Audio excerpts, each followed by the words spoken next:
Baik, selamat malam. Perkenalkan, nama saya Satrio Danu Wibisono dari program studi bisnis digital dengan NIM 422308993 golongan A.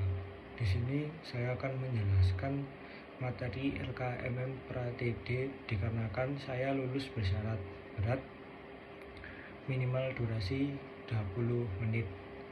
Nah, oke. Pada hari pertama materi LKMM Pra-TD yaitu hakikat LKMM. LKMM atau latihan keterampilan manajemen siswa adalah program yang dirancang untuk memberikan bekal sikap pengetahuan dan keterampilan mengenai organisasi bagi mahasiswa, khususnya yang aktif berorganisasi. Program ini biasanya dilaksanakan di berbagai perguruan tinggi atau lembaga pendidikan di Indonesia, khususnya di Poli J itu sendiri, untuk mengembangkan keterampilan kepemimpinan di kalangan mahasiswa. Tujuannya adalah untuk membantu mahasiswa mengasah keterampilan kepemimpinan mereka agar efektif dalam berbagai konteks seperti organisasi mahasiswa, klub, atau inisiasi komunitas. Program LKMM bisa berjalan dalam bentuk materi, namun umumnya mencakup kegiatan seperti pembangunan atau pengembangan keterampilan komunikatif, pemecahan masalah, dan teori kepemimpinan. Dasar-dasar hukum yang menceritakan tentang hakikat LKMM: Undang-Undang Negara Republik Indonesia Nomor 20 Tahun 2020 tentang Sikap Pendidikan Nasional. Yang kedua, Undang-Undang Negara Republik Indonesia Nomor 12 Tahun 2012 tentang Pendidikan Tinggi. Peraturan Pemerintah Nomor 4 Tahun 2014 tentang Penyelenggaraan Pendidikan dan Pengelolaan Pendidikan Tinggi. Peraturan Menteri Pendidikan dan Kebudayaan Nomor 45 Tahun 2019 tentang organisasi dan tata kerja Kementerian Pendidikan dan Kebudayaan. Selanjutnya, Peraturan Menteri Pendidikan dan Kebudayaan Nomor 3 Tahun 2020 tentang Struktur Nasional Pendidikan Tinggi. Selanjutnya, Peraturan Kampus Pendidikan Tinggi memiliki peraturan internal atau kebijakan yang mengatur program LKMM, kontrak atau perjanjian mahasiswa, peraturan internal atau kebijakan yang mengatur program LKMM. Mahasiswa yang berpartisipasi dalam program ini diminta untuk menandatangani kontrak yang mengatur hak dan kewajiban mahasiswa itu sendiri. HAM dan kode etik program LKMM sesuai dengan prinsip-prinsip hak asasi manusia dan kode etik yang berlaku. Ini termasuk perlakuan adil terhadap semua warga kampus. Latar belakang LKMM berikut. Latar belakang LKMM yang diadakan pada tahun 1950 sampai 1959. Banyak organisasi mahasiswa yang ditunggangi oleh Partai Politik Demokrasi Liberal pada tahun 1966. Tritora masuk partai politik pada tahun 1970, menentang pelaksanaan pemilu pada tahun 1977 sampai 1977 sampai 1978. Terbentuknya NKK, BKK atau normalisasi kehidupan kampus atau badan koordinasi kemampuan mahasiswa berlawanan terhadap mahasiswa pada tahun 1990. NKK atau BKK dicabut karena leader dari kampus saja minim dan banyak didominasi oleh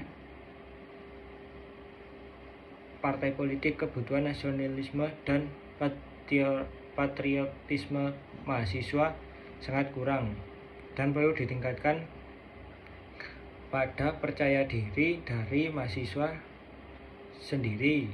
Sejarah LKMM 1 jenjang tahun 1985, yang kedua LKMM jenjang menengah pada tahun 1990, yang ketiga LKMM jenjang lanjutan yang melalui debat DPR pada tahun 1999, dan yang keempat pada tahun 2002 LKMM mulai aktif dan terkoordinasi. Pada jadwal LKMM terdiri dari 2 tingkat, yaitu tingkat dasar dan tingkat menengah. Karena beban jamnya terlalu berat, maka Permaka 2001 LKMM dibagi menjadi beberapa tingkat, yaitu 1 tingkat pradatar, 2 tingkat dasar, tingkat menengah, 4 tingkat lanjut. Tujuan LKMF: mahasiswa memiliki kemampuan paternal yang sepadan dengan tingkat tanggung jawabnya. Masing-masing mahasiswa memiliki rasa tanggung jawab, sikap mandiri, dan jiwa kewirausahaan karena kemampuan berorganisasi. Ketiga, mahasiswa memiliki dan mampu menyelenggarakan sebuah kegiatan yang berorientasi pada pencapaian hasil sebaik mungkin. Yang kelima, mahasiswa mampu menerapkan dan mengembangkan budaya akademik, menerapkan dasar berbangsa dan bernegara, serta rasa cinta tanah air. Jenjang belajar LKMM pradasar, terus menengah, terus lanjut. Metode LKMM pra-TD menggunakan eksperimen, latihan, serta ceramah. LKMM menggunakan metode ceramah. Yang kedua, diskusi panel. Ketiga, keempat, kasus. Kelima, keenam, penugasan. Ketujuh, kerja kelompok. Kedelapan, presentasi. LKMM pra-TD menggunakan 3 metode, yaitu latihan atau penugasan, dan diskusi pleno, dan ulasan pakar. Rujuk: discussion, suatu proses pengumpulan data dan informasi yang sistematis mengenai suatu permasalahan tertentu yang sangat spesifik. Melalui diskusi kelompok, memperoleh informasi menjalan tentang tangkapan, persepsi, sikap, dan pengalaman dimiliki. 2. Memahami lebih lanjut keragaman perspektif di antara kelompok. Menentukan tim atau kelompok. Step 2, memilih dan menyatu dan mengatur tempat. Step 3, menyiapkan logistik. Step 4, menyusun daftar pertanyaan. Oke, itu untuk materi pertama. Kita lanjut materi kedua, yaitu persepsi. Bagaimana persepsi saya tentang Universitas Brawijaya? Sangat keren, karena universitas tersebut universitas unggulan yang ada di Indonesia dan juga ada di daerah saya di Malang. Semua mahasiswa yang berhasil masuk ke universitas tersebut tentunya sangat bangga bisa masuk universitas unggulan yang ada di Indonesia. Coba apa yang dimaksud persepsi? Proses dan individu mengenali, mengamati, menjelaskan, dan memberikan makna pada rangkaian sensorik yang diterima dari lingkungan. Ini adalah cara untuk memahami dan merespon dunia di sekitar kita melalui panel inden kita seperti penglihatan, pendengaran, penciuman, dan lain-lain. Dalam proses resepsi, informasi yang kita terima oleh berubah menjadi pengalaman dan pemahaman yang lebih besar tentang dunia di sekitar kita. Bagaimana persepsi terbentuk? Melibatkan beberapa tahap berikut. Yang pertama, menerima. Yang kedua, perorganisasian. Ketiga, interpretasi.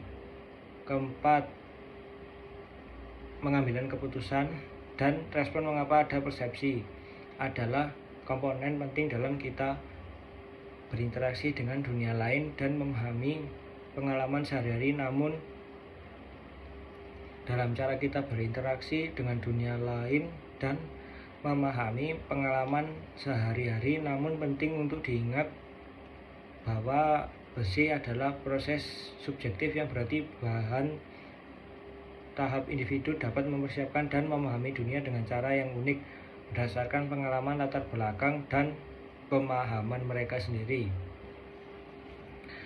Faktor yang mempengaruhi persepsi menurut 2003, faktor internal, perasaan, sikap individu prasangka, dan faktor adanya latar belakang pengetahuan informasi yang diperoleh, dan lain-lain. Sekian dari materi kedua, kita lanjut kepada materi ketiga, yaitu kesalahan berpikir. Untuk pengertiannya, urutan kejadian mental yang terjadi secara ilmiah yaitu kesalahan berpikir. Untuk pengertiannya, urutan kejadian mental yang terjadi secara ilmiah dan sistematis pada konteks waktu dan media yang digunakan serta menghasilkan suatu perubahan yang terjadi terhadap objek. Yang mempengaruhi kesalahan berpikirnya adalah fenomena umum.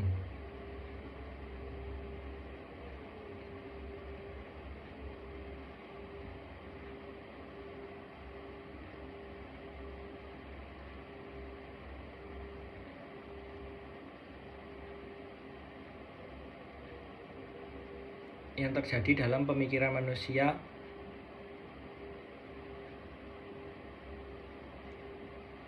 Yang pertama kali yang Anda harus lakukan adalah memilih dan memilah dengan sangat cermat.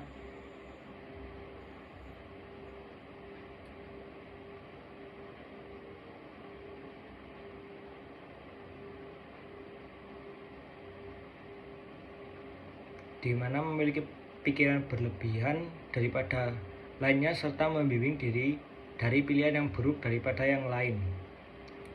Alur berpikir, sebuah bentuk visualisasi dari cara berpikir ke dalam menjadikan suatu masalah atau yang terdapat di dalamnya. Ringkasan alur yang pertama yaitu pengenalan persepsi atau mencakup individu dalamnya. Ringkasan alur yang pertama yaitu pengenalan persepsi, proses di mana seorang mengenali atau menginterpretasikan dan memberikan makna pada rintangan sensorik yang diterima dari lingkungannya. Kedua, mencari pangkal pikir, proses sistematis yang mengidentifikasi akan akar masalah atau penyebab mendasar suatu peristiwa atau situasi. Tujuan hari ini adalah mengidentifikasi utama yang menjadi penyebab masalah, bukan tujuan untuk mengidentifikasi. Terlihat ketiga menghilangkan pangkal pikir, proses yang digunakan untuk memahami dan menggambarkan koneksi antar penyebab masalah atau peristiwa. Keempat, merangkai kesimpulan, proses sistematis untuk menghasilkan kesimpulan yang berpendapat berdasarkan bukti atau informasi yang telah dikelompokkan. Yang kelima adalah keputusan, proses sistematis yang digunakan untuk mempertimbangkan berbagai faktor dan informasi sebelum membuat suatu keputusan. Sekian dari materi ketiga. Selanjutnya adalah materi keempat. Materi keempat adalah dasar literasi digital. Pengertian literasi digital yang menurut David Biden, literasi yang berakar pada literasi, dan yang kedua menurut pengembangan serta pengguna dalam memanfaatkan media digital. Yang ketiga menurut UNESCO, skill tidak hanya juga sosialisasi, berpikir kritis, dan berkompetensi digital. Yang keempat menurut buku Kerangka Digital, tujuan literasi digital yaitu membentuk seseorang menjadi pembaca, penulis, dan komunikator, meningkatkan kemampuan dan kebiasaan berpikir seorang, meningkatkan dan memperdalam motivasi dan minat belajar seseorang mengenai teknologi, menumbuhkan jiwa kreatif, produktif, inovasi, dan berkarakter, yaitu memperoleh informasi dengan cepat, menghemat uang dan menghemat waktu, mempermudah proses komunikasi, dan lain-lain. Prinsip dasar literasi digital yaitu pertama, pemahaman, dua, saling ketergantungan, faktor sosial, ketiga adalah relasi digital. Yang pertama itu harus arus informasi yang banyak, kedua konten negatif, ketiga maraknya investasi digital. Nah, sekian dari materi keempat. Untuk D2 LKMM Pratik D, materi pertama adalah materi mendengar aktif. Mendengar aktif adalah keterampilan yang penting dalam berkomunikasi dengan baik. Ini melibatkan fokus pada pembicara menciptakan lingkungan yang mendukung dan memberikan respon yang memadai. Pentingnya mendengar aktif, pertama untuk menjelaskan mengapa mendengar aktif dalam komunikasi interpersonal, kedua membahas manfaat dan mendengar aktif seperti meningkatkan pemahaman dan membangun hubungan yang lebih baik. Komponen mendengar aktif menjelaskan komponen utama dari mendengar aktif seperti fokus, pengertian, dan respon hambatan. Dalam mendengar aktif yaitu seperti gangguan prasangka atau kurangnya ketertarikan, setelah bertemunya kita harus menyediakan strategi untuk mengatasi hambatan-hambatan tersebut. Ini materi dapat digunakan sebagai dasar menggambarkan program pelatihan atau pendidikan tentang mendengar aktif dan juga dapat diterapkan secara pribadi untuk meningkatkan kemampuan komunikasi interpersonal Anda. Ingatlah bahwa mendengar aktif memerlukan latihan dan kesadaran yang terus-menerus, tetapi dapat membawa manfaat besar dalam berkomunikasi dengan lebih efektif dan membangun hubungan yang lebih kuat untuk materi dalam berkomunikasi lebih efektif. Mempengaruhi pendengar berikut adalah materi yang dapat membantu Anda memahami konsep berbicara efektif dan meningkatkan